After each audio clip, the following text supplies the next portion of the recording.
Okay, so we're going to start from the left with Carolyn Hines, who's in Toronto. We have Sharonda Williams, who's in Atlanta. We have Al McGee in South Florida. We have Katia in Philadelphia. We have Reggie Pounder in Chicago. Wow. We have Rhonda Rasha Penrice in Atlanta. We have Mercedes in Pittsburgh, and we have Ray Cornelius in Atlanta. And I believe we're going to have one more signing on. So we have a full house for the two of you today. Oh. So thank you. My name is Gil Robertson, president and one of the co-founders of the African American Film Critics Association. Of course, Lynn, you and I have known each other for years. I know. Yeah, I didn't want to be too personal, but yes. You look fabulous, as always. Oh, thank you. And so we have two veteran actors who have been sharing their marvelous gifts with us over the years. So we're here to celebrate you today and also to talk about the new season of Greenleaf. And you can give us updates and share with us what we can expect to see this year. So without further ado, members, get started. We're going to start with Mercedes. Hello, my name is Mercedes Williams. I'm a film critic out of Pittsburgh, Pennsylvania. And with all the stuff that's going on with the world, I wanted to start off on a positive note. What's one thing you both are looking forward to with this new season of Greenleaf? I'm looking forward to Lady May being courted by Bishop. And you know, him finding all his creative ways to try to get us back together and going. I'm looking forward to these people that I've come to love and that our fans have come to love, resolving some of their issues and growing into perhaps their purpose and just kind of filling in the blanks of their life decisions. I think that will be really very interesting for our fans to take that journey with us. And I am looking forward to not just the response to, but you know, the resonance of how, you know, art reflects life. Because, you know, if you're in a marriage, if you're in a relationship for 45 years with anybody, shift happens. Yeah.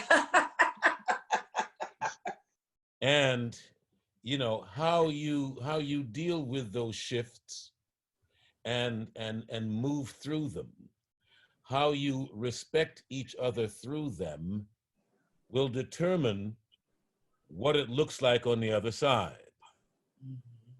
And I think what you'll have to look forward to is, you know, how real that gets, because the road, you know, is not hunky-dory. The one thing that I really appreciate about Greenleaf, you know, as we tell these stories that do reflect life. Yes. We are on television. It is a business and all that kind of stuff. And the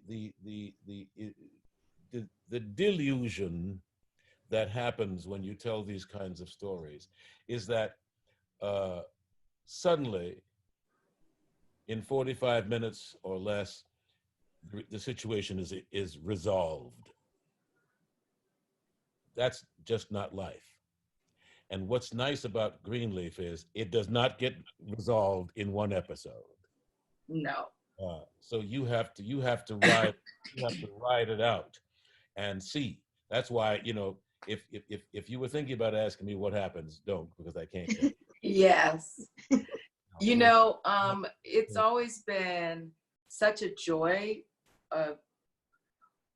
working with Keith, because we would spend maybe an entire morning in the makeup trailer and the night before on the phone, actually trying to find the truth of those arcs, and not wanting to get for our storytelling to become like TV land. But in fact, there's so few opportunities to see a mature couple on screen of any color, but definitely of our people, and see them negotiate their love, their commitment, and how difficult it can be. And I think that, Keith, don't you think that's one of the things that's really resonated with our audience, to see these mature people trying to find their way through their... Absolutely. You know, I mean, it's thrilling to me, because there is life after 27, you know. Hallelujah. and there is love and romance after 27. Yes. And I think, you know, we talk about it. We go. I mean, there's a couple of very, very nice moments you'll see between Bishop and May about how their romance is going, and the ride back to balance, because it has become unbalanced. Mm-hmm. And you know, I mean, I may be deeply in love with you, but I don't like you every day. Well, nobody said you had to, darling. And that's what happens. You know, it's like I'm going to fight for this love, but today I can't talk to you about it because.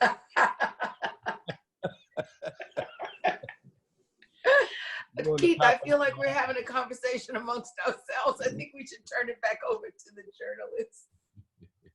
Hi, I'm Miss Carol in Toronto. So my question has more to do with the setting of the show being mainly in a church. So we know for Black people, like a lot of us grew up in the church, and like the church and Christianity and religion plays a very important part of our youth and our adulthood. And what has it been like for you playing these characters who you have all this drama, you have like everything that comes with life being set in a church? So, you know, some people like to separate church and home, but everything that happens at home does affect our church life and vice versa. What has that been like for both of you? For me, I mean, the most wonderful thing is how we are able to reflect real life. As you say, we spend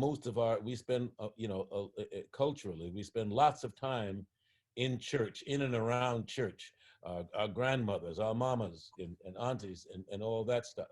And if you've been around church at all, you understand the spirituality of imperfection.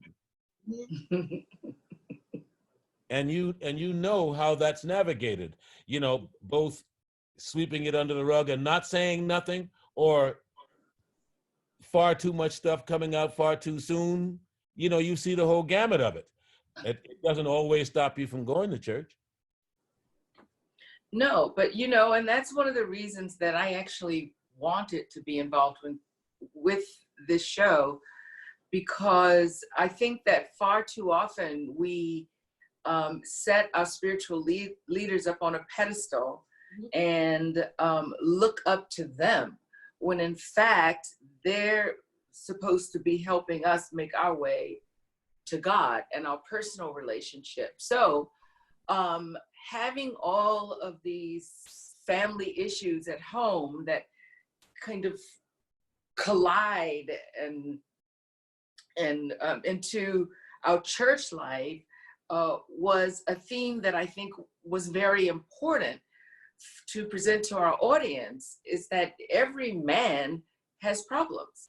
And this family, whose family business happens to be a megachurch, has a lot of skeletons, a lot of problems, a lot of dysfunctions of its own. And many families do, and many church leaders do. So it was kind of like destigmatizing, you know, church leadership in a way, I think. What do you think, ma'am, as the journalist and watching it? I always want to hear what your critics think. Well, for me, like I grew up in church, and I've been to like in different denominations like Pentecostal and Lutheran and those kind of stuff, and mainly Pentecostal and Seventh Adventist. And it has always been interesting to me how we hold up, as we said, like the leaders of the church on pedestals, and we forget that when they go home, they have drama just as much as us, and sometimes even more, because they have the responsibility of looking after hundreds or even thousands of people, like from mega churches. And when you have a show like Greenleaf showing all of that in all its dramatic glory, like a soap opera, it's kind of an interesting amalgamation, because we love soap operas. Sometimes, like for a lot of us, sometimes soap operas growing up was like going to church. Like as soon as at 6 o'clock on a weekend, on a weekday, I'd be home watching Days of Our Lives. So you have the routine of going to church, and then the routine of a soap opera, and it's like it's an interesting combination to see how everything plays out in like glorious fashion, like in the acting, and then there's also the clothing too. Like we love our Sunday best, so like I just love everything about it. It's like very interesting. Oh, thank you so much. Guys, Katya Woods out of Philadelphia. I want to keep it like Mercedes a little fun. Now, you guys have gotten into some things over the years in the name of God and to keep the church afloat. What has been the most fun about playing these characters? You get to be, because it seems as though they justify doing all the crazy stuff because they're doing it for their family and in the name of God. So what has been the most adventurous portion of playing these characters for you guys? Again, it is a story. It is, these are stories that reflect life, but they're not actually real life, but it is also based on real life stuff. So, and one of the things I appreciate the most about Lynn, the actor, is her ability to navigate story to keep it real. As we were just talking about, we do tend to pedestalize these folk as if they are superhuman, and they don't fart, they don't do the things that everyday people do. But the bishop puts his pants on one leg at a time. I say all the time, it's a family drama. The family business happens to be church, but he's just a man. So it's always interesting to me when obviously just a man with that Rochelle Cross storyline we had. I was just about to say that. I'm in the airport and some lady will say, "You better not go with that girl. You better leave that girl alone." They were so mad at you. But again, where I have struggled with this in my own life and marriage sometimes. When we talk about, I could care less what it looks like, as long as if I can stand on righteous indignation. I haven't done anything. But my grandmother always said, you not only have to be good, you have to look good. Well, so, there's a grand lesson. Bishop didn't watch that out for that when she sat on your desk bringing you a damn cake. Well, that was a great lesson that Keith had to learn about the politics of what it looks like. The politics of images is important. You have to pay attention to the optics. Yes. Whether they are not always important, but it's certainly in the court of public opinion, and that is to say the opinion that of those that are not directly involved. You have to pay attention to that, because they influence feeling, they influence emotion, and even if the person, the accuser in that instant finds out that they're wrong, they still feel justified in going where they were, because that's what it looked like. I was reacting to what it looked like. But Keith, you know, and we talked about this during the filming, since you maintain that Bishop never did anything wrong, which I don't agree with, but any time in any relationship that you are in any activity, if you have to make a quick adjustment when your partner walks into the room, I say that is still some kind of betrayal. I'm not going. I think I got an amen over here somewhere. I heard something. Amen. Okay. You notice you got the amen from the woman standing. Well, I make this distinction because we do think differently. yes, we do. Because We do. the other thing is, you know, I could walk into the room and she's, you know, sitting there laughing with some man. Oh, this is just my buddy. This is my friend. Blah ha ha ha. And we're supposed to accept that just like that. I mean, you know, Yes. you know, no matter where my head may take me at the moment, and I'm supposed to believe you just because you said that. Oh. Yet we are not always given that same bit of grace. Excuse the pun. Okay, and this is how our mornings in the makeup trailer would go often. We both defending our characters like with everything we have. So by the time we get to the camera, you know, we are so in the pocket of the psychology of where Lady May is and where Bishop is, that it was just so great to dance. I mean, with it, sometimes it was, you know, doing the bump, sometimes it was a tango, and often it was like a waltz, you know, but it's so much fun because we actually really did work through the psychology of a man and a woman trying to negotiate a marriage. And I tell you, and you know, and it's more than a mouthful. You know, it's always fun because, you know, you know, you do have more than 27 years of life experience. Would you stop talking about this age situation? Just call us. Yeah, I'm trying to be discreet about it. More than 27, you know, more than 37, more. You know, you know, it's really great because, you know, they have history. You know, and you know, the one thing that Lynn has brought up, you know, which wasn't in my immediate thought, I guess, like, you know, with Rochelle sitting on the desk, for example, I'm sure that in my younger life, as we were building the church, there was more than one temptation to which he fell prey to, and of course, Lady May knew that and had seen that. We've gotten over that, but again, this is another Martian Venusian distinction. Once I have put that behind me, yes, you know, and I'm away from that. I ain't referring back to that no more. I'm not, because I also know that look in her eye when, oh shucks, she done thought about that thing again. You know, yeah, that's right. And went back to that place where, you know, I mean, and as much as I've apologized and tried to get past it, for whatever reason, but that's a human thing. You will remember for, you know, maybe it was a color, it could have been a smell, something reminded you of that moment, and just it may only last for 10 seconds, but for 10 seconds you remember that thing, and that look in your eye, I recognize it. I know what that is.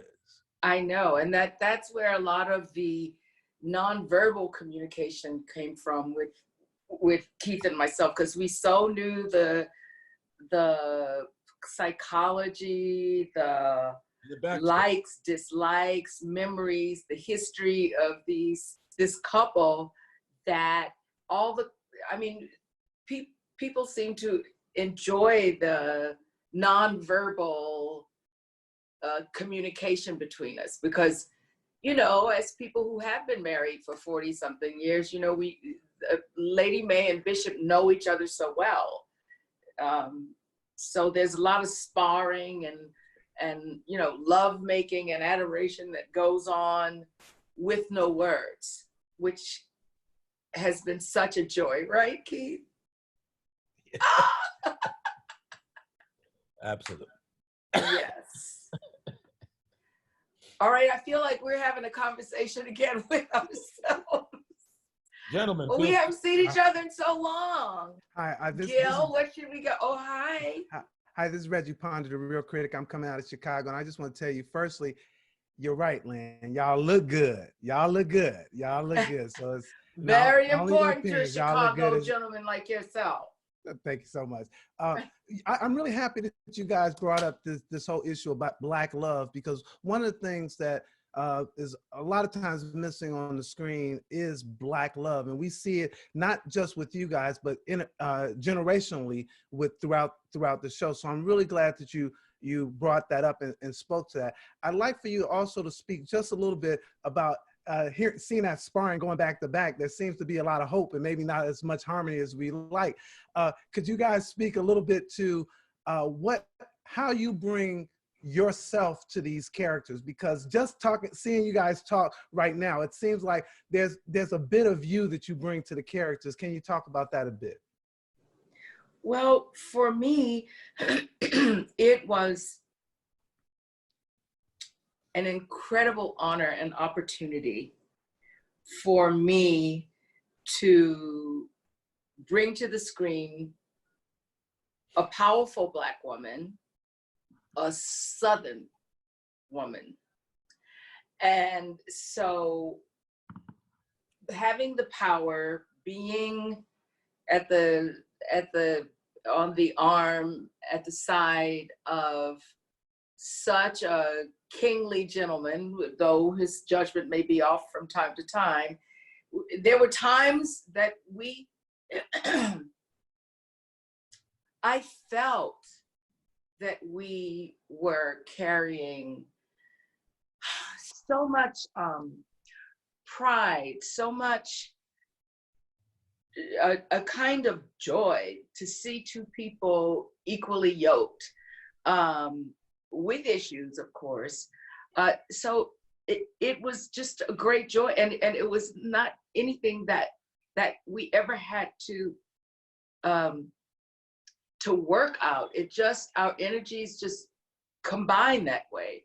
Now, for me, just bringing the woman to the screen, it was such a pleasure to use language, to have all those beautiful metaphors, you know, because Southern women, well, Black people, we just talk in metaphor often. And it was such a pleasure to do something that was not predictable, that was colloquial in a way that we don't see often. Just so much fun. It's been a ride, right, Keith? Absolutely. You know, I'm a roller coaster guy, and I that's one of my favorite things in the world, is to go to the amusement park and get on the wildest roller coaster ride that I can. And I got that on this adventure. You know, this was a gift to my life, because earlier in my life, I used to want to be a preacher. So when they first asked me to read the script, and I, you know, and if I had any interest, I was like, wow. I mean, first of all, I read it in one swell swoop. I sat down, and, I was done in less than an hour, and I was like, wow, man. And I felt that there's something about him that I know in my own being. So that's always a gift, because I never want to be caught acting. Ooh. So the other gift was the cast, and especially when I get to play with Lynn, I get to play with Lynn. I don't have to act, I don't got to pretend I like you. I don't got to pretend I don't like you. We have to find whatever this moment is about and Mhm. be true to that.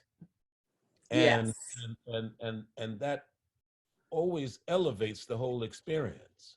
It does. And I really want to share with the journalists that, you know, we as veterans and, you know, having seen every side of this business, the good, the bad, the ugly,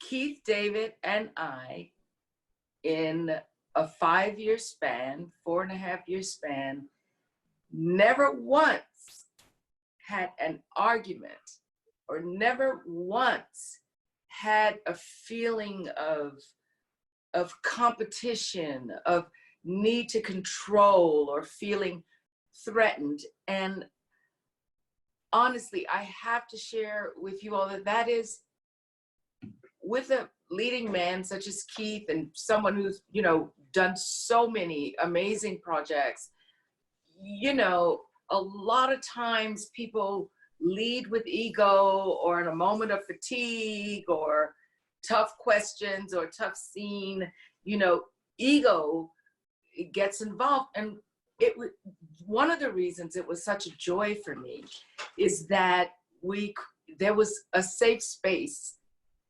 with each other to create where we never had that. We never even had a cross word, I don't think, you know, where I felt like I was, you know, needed to lay you out about something. I don't think, we never had it. No. Thank you, guys. Appreciate that.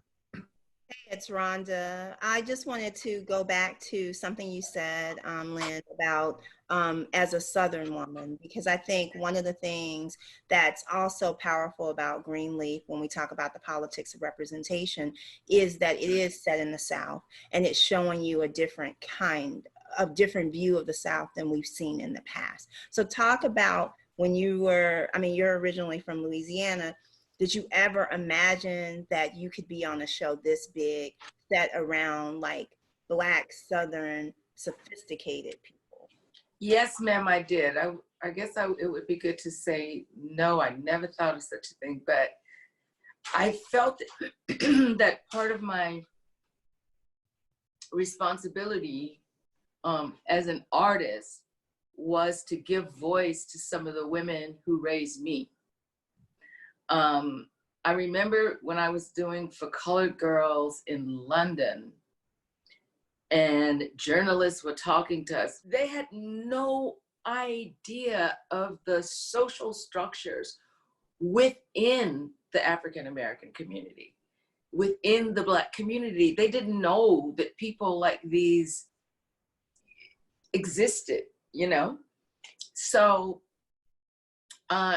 it was really fun to walk down the stairs of the mansion, you know, and as a real home, not as a place that, you know, I never felt like we were, you know, showing off, like, yeah, we made it kind of thing. I don't think it ever was approached in a nouveau riche kind of way, but more that we had created a home for our family. Keith, what are you thinking? I felt that in that respect, we earned every step on that staircase. Yes. It was a progression.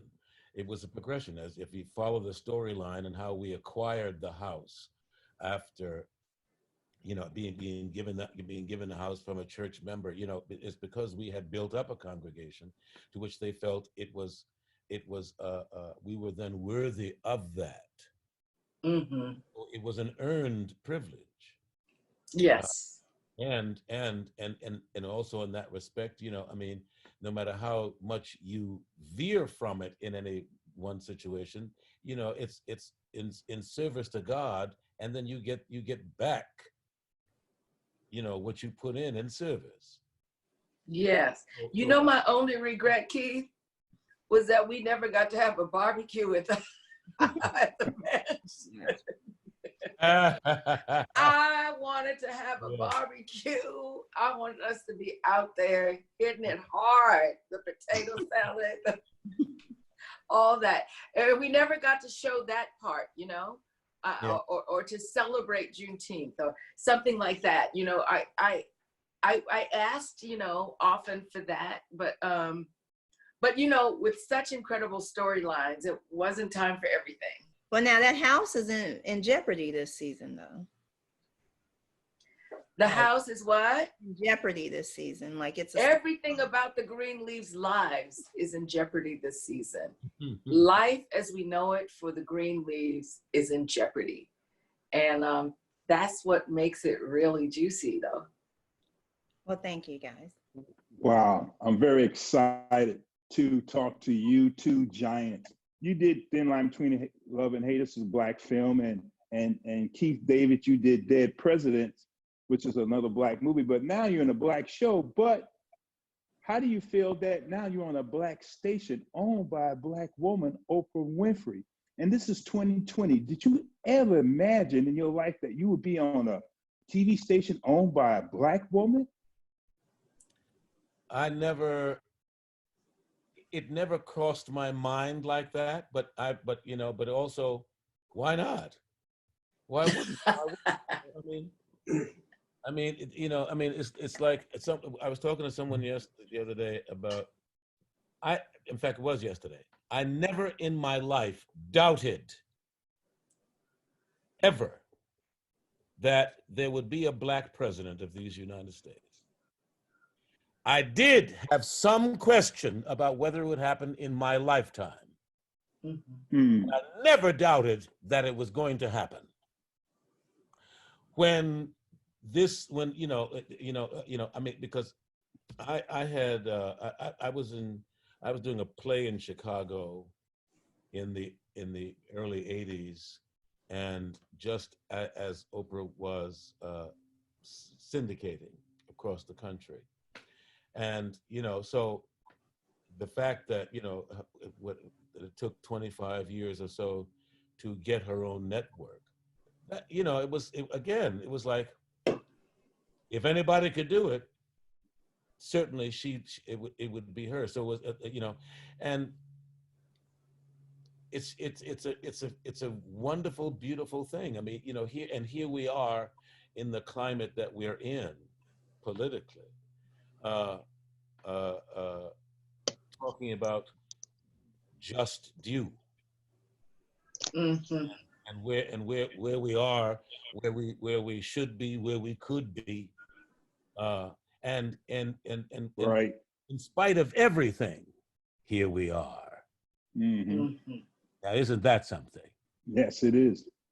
And I would say personally, that's what I would say about the Obama administration. In spite of everything, it was unstoppable. There were things you could not stop. That's So right. why should not we be here today doing exactly what we're doing? And once the knee comes off the neck, watch us go from there. Yes, I don't know. I guess maybe you can call me a romantic of sorts, but I too always believed there'd be a Black president. I didn't know if it would happen in my lifetime, of course. I guess because if anybody gave me a choice today at any point in my life and said, if you could go back into the womb and had a choice to come out as a Black woman or anything else, I would choose to be me, a Black woman. Yeah, maybe more money, maybe with my own studio, whatever. But the point is the love of and belief that I have in our people and our resilience and our innovative spirits, I really wasn't surprised. And maybe also because I did the Women of Brewster Place with Oprah and The Wedding.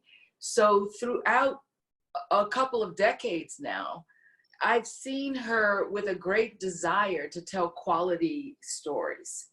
So I would have every belief that she would pull this off, And I have every belief that as storytellers and producers, and having been at Tyler's opening of his studio, I do have the faith that our storytelling will continue as told by us.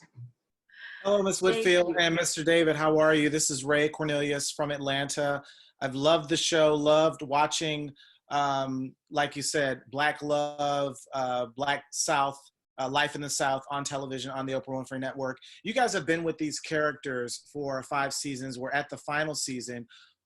Did you accomplish everything you wanted for these characters? You as the actors, did you accomplish everything, or do you feel that you've accomplished everything that you wanted with these particular characters? And we'll start with you, Ms. Whitfield.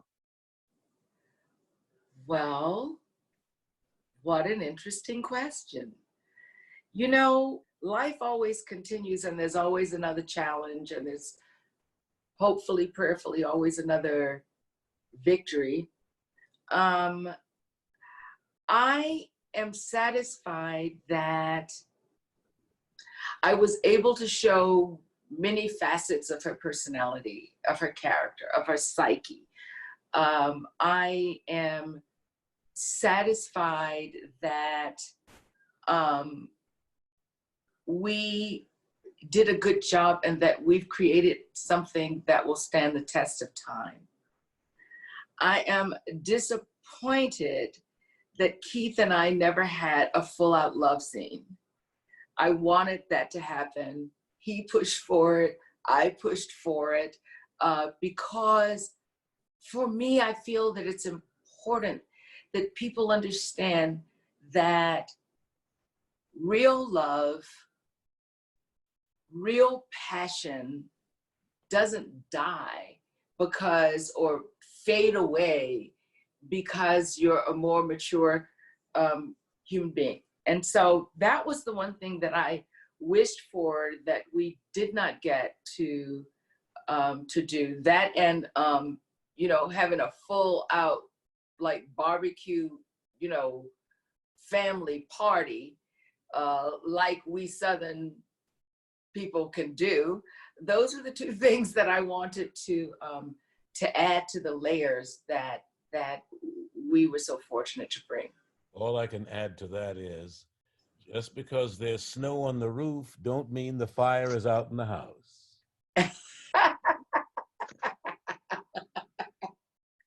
And, of course, there was lots of storylines talked about, or, we could have done. But, you can only be where you are. And Yes. in episodically telling stories, of course, there's trajectories of where you would like to go. But, there are, 6 other, at least 6 other characters and storylines. There's other couples that have to have their storylines told as well. And you have to do that in the span of 42 minutes. Yes.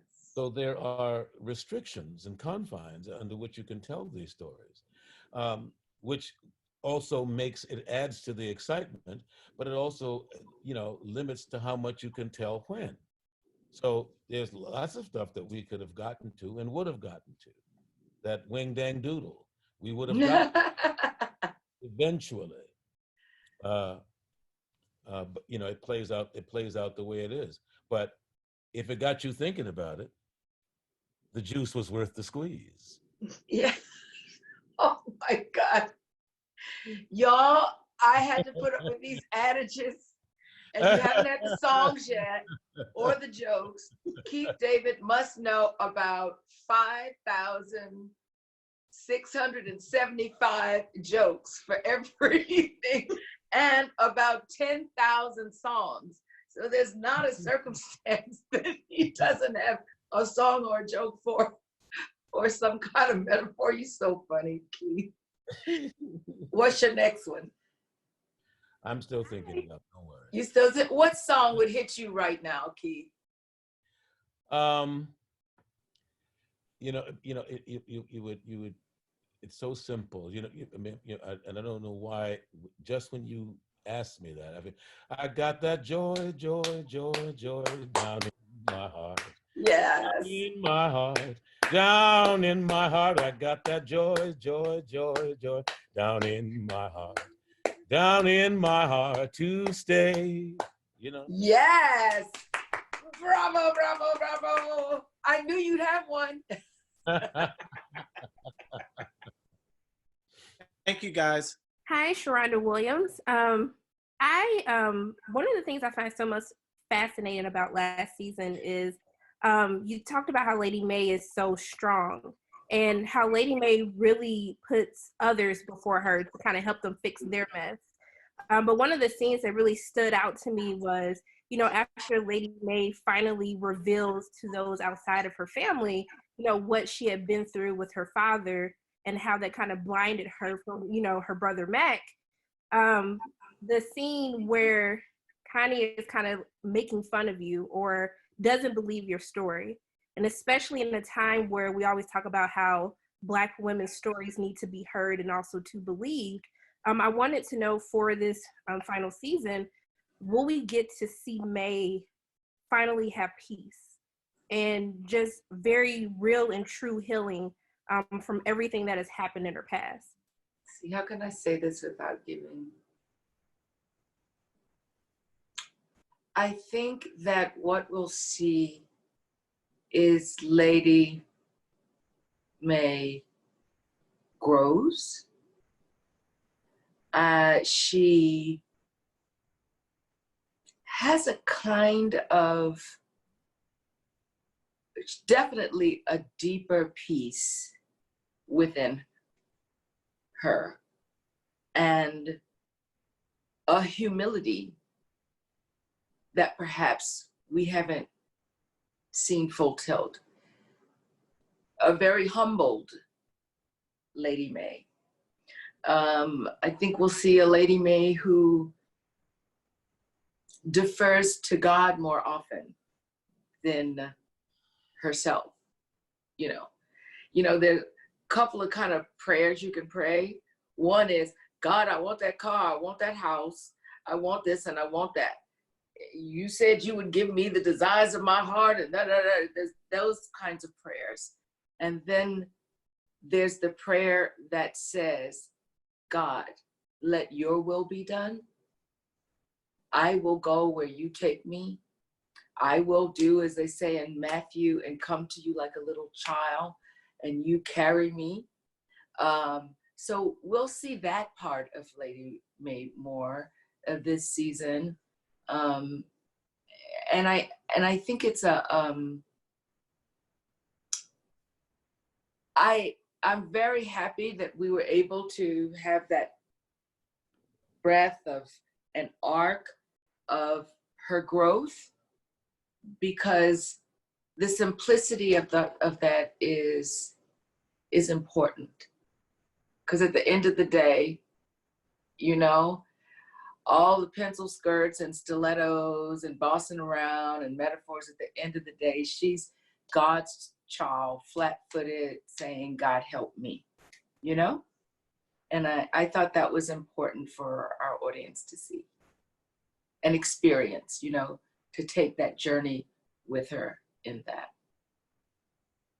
Thank you. Mm-hmm. Hi, good afternoon, Ms. Whitfield and Mr. David. I want to first apologize. I am a late bird to this call, but there was no way that I could not come on.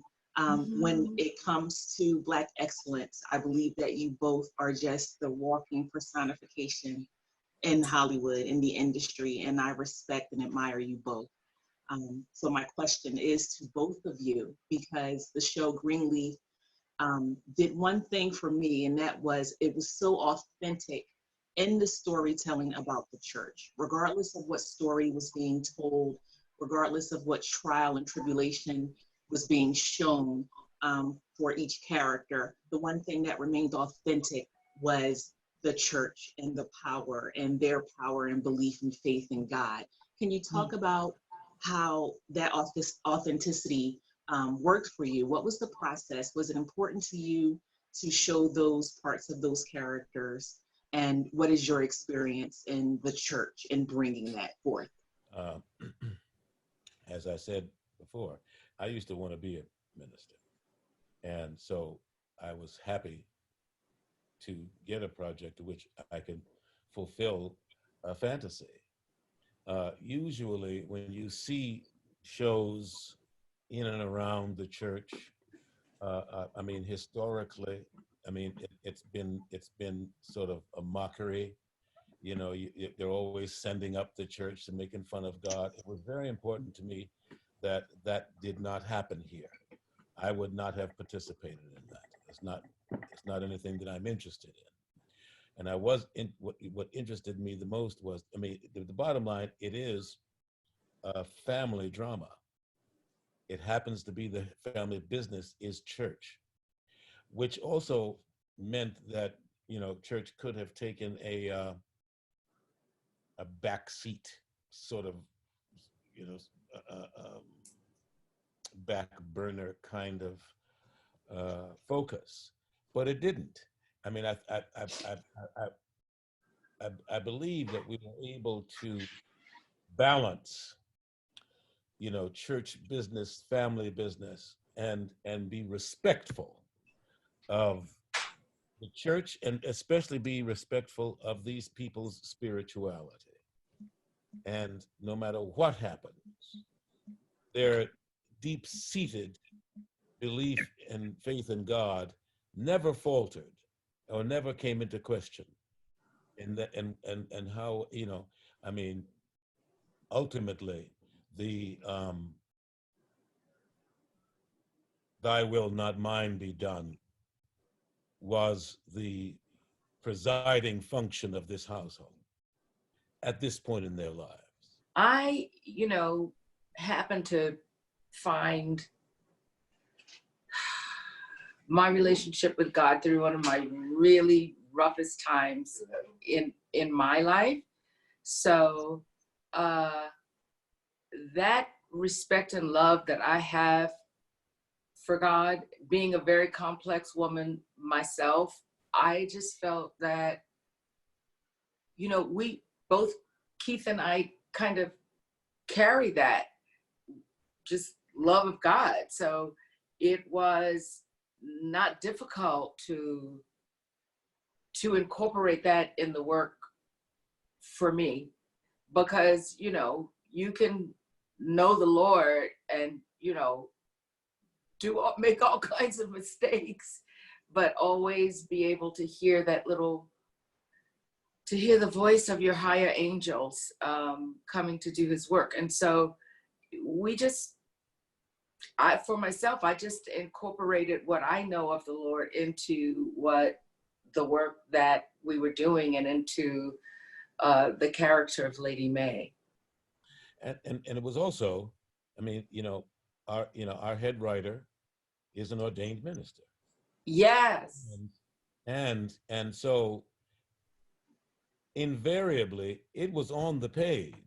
Yes. Wherever, you know, because of story, to keep story going, whenever it veered off the page or veered from that particular path, we'd have a conversation and just steer it right back on. Yes. I mean, there have been many times we say, he may feel this way, but he would never say this like that. Mm-hmm. Because because there's too wide of an implication that there's no God in there. And yes. No matter what he does or how he says whatever he says, there's always God in there. Yes. So we can't leave that. And Craig was extremely collaborative and always found a way to incorporate our notes, that personal relationship. And remember in the beginning, the sermons were, you know, furthering the story, but maybe not as much real Bible verse and things. And as we went along, Craig, you know, was able to incorporate that. And, you know, we talked about the praise and worship, and everybody listened when we would, you know, we'd have to be consistent sometimes, but they listened and made sure that it was true to a family that really does love the Lord. I mean, it just brings home for me, in my mother's house, there is always God. Yes. Amen. Thank you so much for that. And Mr. David, happy belated birthday. Oh, Keith, happy birthday. I missed it. It's okay. I was here. Oh, happy birthday. Thank you. Thank you. You two have some of the best dialogue and shadiest dialogue, like out of the entire cast. So I wanted to ask you, how much of that is what is actually written versus what you ad-lib into the dialogue? You know, it is part of the job to make you think I'm making this stuff up off the top of my head. That's my job. And I say that not to be funny, but you know, I mean, most of the time it's on the page. Every once in a while, we might get to say something in addition to what's a little improv that would come out, that will come in. But for the most part, I mean, again, part of the great joy of this is that there was so much on the page. Yes. And what wasn't on the page, you never got to see because we had discussed it before we got to film it. Yes, that's right. May I share with them the walking to the sunroom or walking out the door? Oh, sure. So that was what, at the end of the, you said, oh, sure or no? Go ahead. Okay. So was that the end of the third season? I think, or close to it. Yeah. No, because it was the last episode of the third season. Yes. All right. So Lady May comes back from Mavis's house. Yeah. No? Yes or no? Yeah. I mean, it's done. Yeah. Well, I think it's incredible because it was a choice that was so important. All right, so Lady May comes back from Mavis's house, and it's the last scene you see with Mavis and Lady May, when Mavis says, you think he didn't want to be in my house all the time? I had to send him home right there in that bed, that powerful performance that Oprah gave. So I come back to the house and I say to Bishop, just leave. You betrayed me, or leave. And what was written on the page was that Bishop looked at her in one of those imperious Bishop ways and just walked back from the front door back into that beautiful sunroom that we have. And Keith, and the tone with which May spoke to him, did not feel that Bishop, you want to pick up from here? Well, I mean, we talked about in the beginning, after 45 years of being with somebody, yes, the least you can do is respect me enough to ask me a question. If you have a question, my contention was, you just left a conversation with your sister whom you've never gotten along with, and you brought up something, and you're sort of asking her to apologize about something, and her response was as vitriolic as it has ever been. Yes. So my question is, why would you believe her first without even asking me? Right. And because I believed her first and asked you to leave the house, told you to get out, and they had you walking to the sunroom, what did you decide? I was gonna go back into the house and we resolve this later. And I was like, no, you can't talk to me like that. So you want me to leave? See what that looks like. Watch this. And so Keith was feeling very uncomfortable with this, and we were talking to our incredible executive producer who directed about half of the episodes, And Keith was very deeply troubled by it and thought that it wasn't the truth of the character. And I went to Clement, I said, Clement, this is serious. He really feels that he's betraying the character. And so we talked some more. And then Keith said, no, okay, let's just do it. I've got it. I know what I'm gonna do. So when I said, you just leave, you lie. And Keith said something in that Bishop kind of a way, so be it, or something, and walked out of the house, down the steps and down the driveway. We were like, oh, shucks. And you know what? Clement saw it to be the truth and kept that, but it changed the entire next season and what it was going to be, because everybody saw that that was the truth of this proud man, that he never would have just tucked tail and walked into the back room, and with the way that I spoke to him. And so a lot of times it was on the page, but when we really felt strongly and they could see that we were right, it shifted the entire next season. So my last question is for both you, Lynn and Keith. For me personally, you are two of the most iconic Black actors I've seen since I was a child. And like, there's particular roles that you both played that have always stuck with me. For me is Keith, his voice work as Goliath in Gargoyles is a cartoon that, like, even though it only lasted 2 seasons, it has always stuck with me. His voice is iconic. And for you, Lynn, like, a lot of us know you from like the mid-90s. Like, you were in a lot of films where like a thin line between Love and Hate and Ease Bayou. And I want to ask you, for both of you, which role or which character that you play had the most impact on you as an actor? Well, I would have to say Josephine Baker and Lady May. Because episodic television, I've done some, but to take a character through 5 seasons and grow her out and fill her out, that was so rewarding. And Josephine Baker, because I mean, anytime you are in almost every frame of a movie and have so many accolades from it, very important. I think both of those roles really have helped me grow as an artist. Yeah, and I would definitely say and the Bishop, because you rarely get to develop a character like that.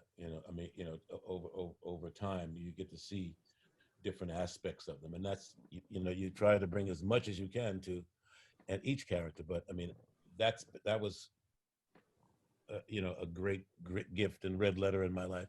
And when I grow up, I want to be like Goliath.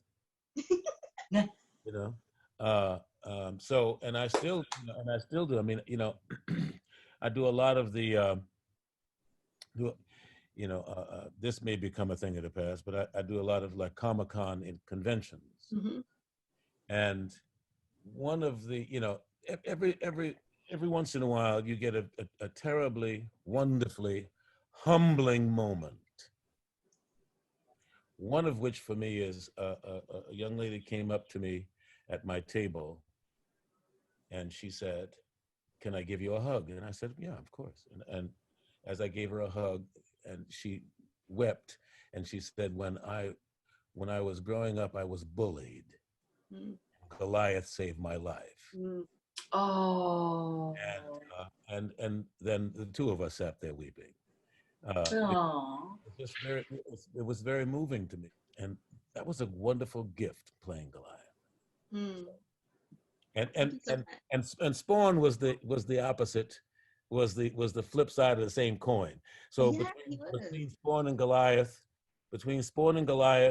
and Dr. Facilier, I guess I'm in hog heaven. Thank you, Lynn and Keith. It has been so wonderful.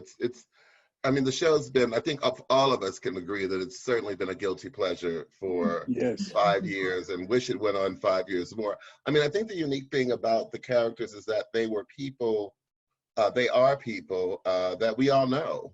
We've all grown up in the church, and we all know that assembly of personalities, and you guys executed it phenomenally well.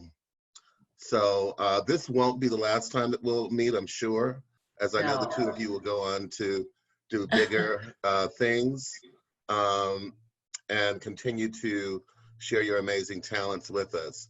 On behalf of the world's largest group of Black film critics, you guys have a great day. Thank you. Oh, Thank you. Thank you so much. Thank you.